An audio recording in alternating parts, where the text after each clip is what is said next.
Oi, gente, sejam bem-vindos a este curso de Instrução e Execução Penal. Meu nome é Ana Cláudia, eu sou advogada, especialista em Direito Penal. Trabalhei durante minha vida profissional por aproximadamente 4 anos no Ministério Público do Estado de Minas Gerais e hoje estou aqui como professora da instituição para acompanhá-los durante este curso. A princípio, eu queria deixar alguns recados aqui. Primeiro, como que vai funcionar, qual que é a dinâmica do curso? Vocês vão ter aulas e as aulas serão acompanhadas de um material de apoio. O material de apoio ele vai tratar justamente dos temas que foram dados em aula. E no material de apoio vocês vão ver que eu deixei ali indicações de leitura. São indicações de artigos para ler da LEP, da Lei de Execução Penal. Ah, Ana Cláudia, eu preciso ler tudo? É recomendado que vocês façam isso. Ah, mas vamos supor, li tudo. Assisti tua aula, li todo o material, li os artigos, estou com dúvida, o que eu faço? Gente, eu vou deixar aqui para vocês o meu contato no Instagram, para que vocês possam me procurar por lá, caso surja alguma dúvida, caso vocês queiram comentar sobre algum determinado tema, estou à disposição de vocês. Sintam-se à vontade para me procurar por lá. Seguindo. Uma outra coisa que eu quero deixar bem clara aqui para vocês também. Durante esse curso, a gente vai ver alguns casos que ganharam repercussão aqui no Brasil. Casos criminais, por exemplo, Elise Matsunaga, Suzane von Richthofen, Pedrinho Matador, Maníaco do Parque, dentre outros. Qual que é o nosso objetivo aqui? É analisar os aspectos jurídicos desses casos, dentro do âmbito da Lei de Execução Penal. Nada mais. É importante que isso fique claro aqui. Bom, feitas as considerações iniciais, vamos iniciar então a nossa aula. Ah, outra coisa, o slide que vai ser passado aqui para vocês eu vou disponibilizar também. Então vamos começar tratando sobre execução penal, as noções introdutórias da execução penal. Gente, o que é execução?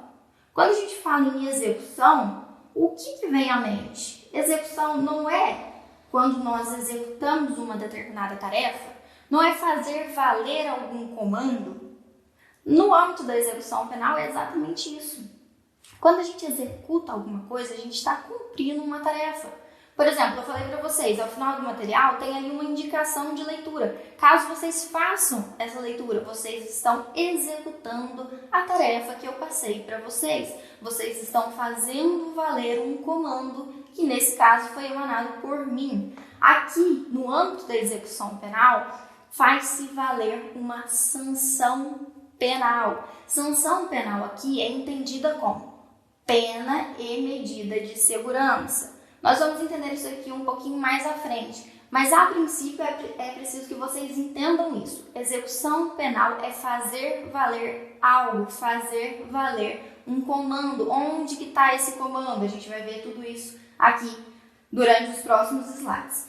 Outra coisa, Ana Cláudia, eu sei que na prática nada do que está aqui na LEP se aplica em sua totalidade, em sua integralidade. Sim, é verdade. Aqui a gente está entrando no mundo ideal, no mundo do dever ser, onde tudo é lindo, maravilhoso e funciona. Mas prestem bem atenção numa coisa. Para a gente criticar qualquer instituto, e a crítica que eu falo aqui é aquela crítica construtiva, você analisar e tentar trazer alguma contribuição para aquilo.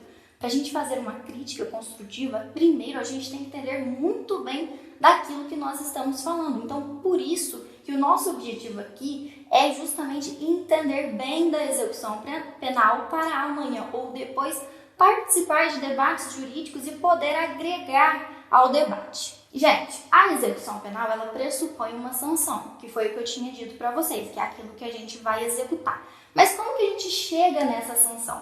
Vamos relembrar aqui um pouquinho do procedimento, dos atos processuais até se chegar em uma sentença. O objetivo aqui não é discorrer com detalhes acerca desses atos, mas sim fazer só uma lembrança do que são esses atos para a gente entender como se dá a execução da pena. Então vamos lá. Primeiro então a gente vai falar dos atos processuais. Gente, percebam aí que nesse esquema que eu coloquei aí para vocês no slide, existem 3 grandes momentos. Quais são esses momentos? Antes da ação penal, durante a ação penal e após a ação penal. O que é essa fase antes da ação penal? É a fase investigativa, é ali quando se instaura o inquérito policial, o termo circunstanciado de ocorrência, é ali onde buscam-se indícios de autoria e materialidade.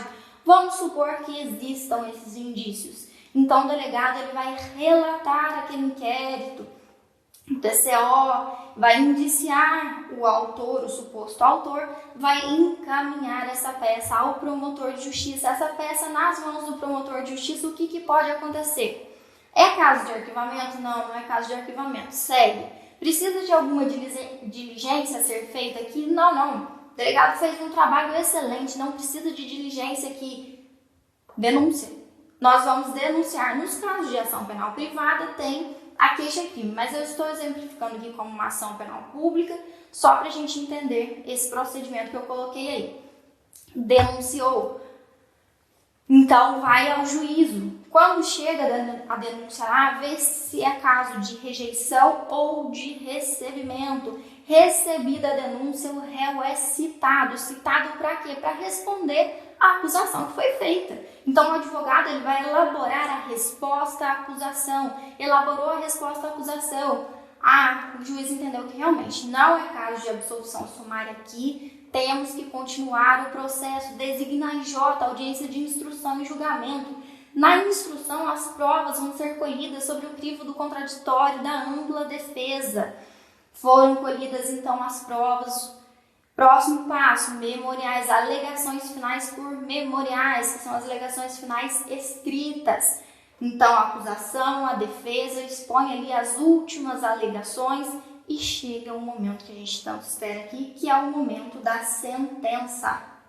Por que a sentença é tão importante para a gente vai ver aqui nos próximos slides. Chega a sentença. A sentença faz o que então? Ela aplica uma pena em concreto. Ela aplica uma pena àquele determinado caso que foi julgado. O comando constante dessa sentença é aquilo que a gente vai executar aqui durante a execução penal. Então, está iniciada a nossa execução penal. Gente, seguindo, quando a gente fala em execução penal, a gente tem que entender onde que ela se encaixa. Sempre que a gente fala da natureza jurídica de algum determinado instituto, na verdade, a gente está se perguntando onde que ele encaixa. Que categoria que a gente pode colocar ele ali, como que a gente pode classificar ele. Isso que se entende por natureza jurídica. Quando a gente fala da natureza jurídica da execução penal, a gente precisa falar da LEP. A Lei 7.210 de 84. Gente, com a promulgação da LEP, a execução penal ela passou a ser eminentemente judicial. A gente vai entender isso, fique tranquilo, vou explicar isso para vocês mais à frente, mas o que vocês precisam saber? Com a promulgação da LEP, o juízo da execução, o judiciário, ele passou a ter ali uma atuação muito forte em todos os aspectos da execução. Mas ainda existe uma contribuição inegável aqui do administrativo, da parte administrativa. E é justamente por isso que a gente fala que a natureza jurídica da execução penal é mista. Porque ela tem tanto um caráter jurisdicional quanto um caráter administrativo. Ao longo dos nossos estudos, nós vamos entender exatamente do que se trata essa natureza mista. Mas, a princípio, o que vocês precisam saber é isso. A natureza jurídica da execução penal é mista.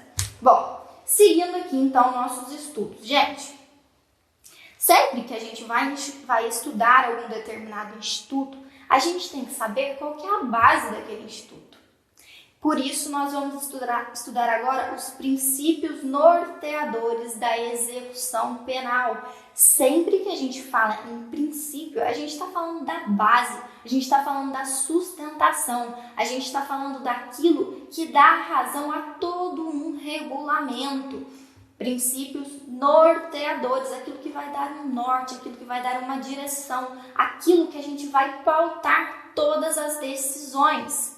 Princípio é isso. Vamos então passar ao estudo dos princípios que norteiam a execução penal. Primeiro princípio, o princípio da legalidade. Gente, o que é o princípio da legalidade? O princípio da legalidade é nada mais do que a observância da lei. Os agentes que atuam na execução penal devem observar a lei, não podem fazer nada que não esteja previsto em lei. Qual que é a função desse princípio aqui? É evitar arbitrariedades. Imagine, se um juiz amanhã ou depois decida agir por conta própria e ao bel prazer dele. Claramente isso aqui vai causar um excesso que não é justificável. O princípio da legalidade, então, vem para barrar essas arbitrariedades. Próximo princípio, o princípio da proporcionalidade. Gente, o que é o princípio da proporcionalidade? Sempre que a gente fala em proporcionalidade, a gente pensa numa balança ali. A gente pensa entre meios e fins. Aqui, os fins têm que justificar os meios. É isso que a gente trata aqui do princípio da proporcionalidade. Qual que seria o nosso meio aqui? Direito penal. A aplicação da LEP, a aplicação do Código de Processo Penal, a aplicação do Código Penal. Quando a gente fala também, enfim, a gente está falando da prevenção e na ressocialização. Gente, se a gente está aplicando uma pena, a gente tem uma função para essa pena, certo? Então, o princípio da proporcionalidade dentro do âmbito da execução penal é justamente essa relação entre meio, entre a pena que está sendo aplicada e o fim que essa pena busca. Aqui o fim é a ressocialização, o fim é a prevenção de novos delitos. Se aquele condenado estar ressocializado, muito provavelmente ele não vai cometer novos delitos. A proporcionalidade é isso. Visa também o controle de excesso e insuficiência.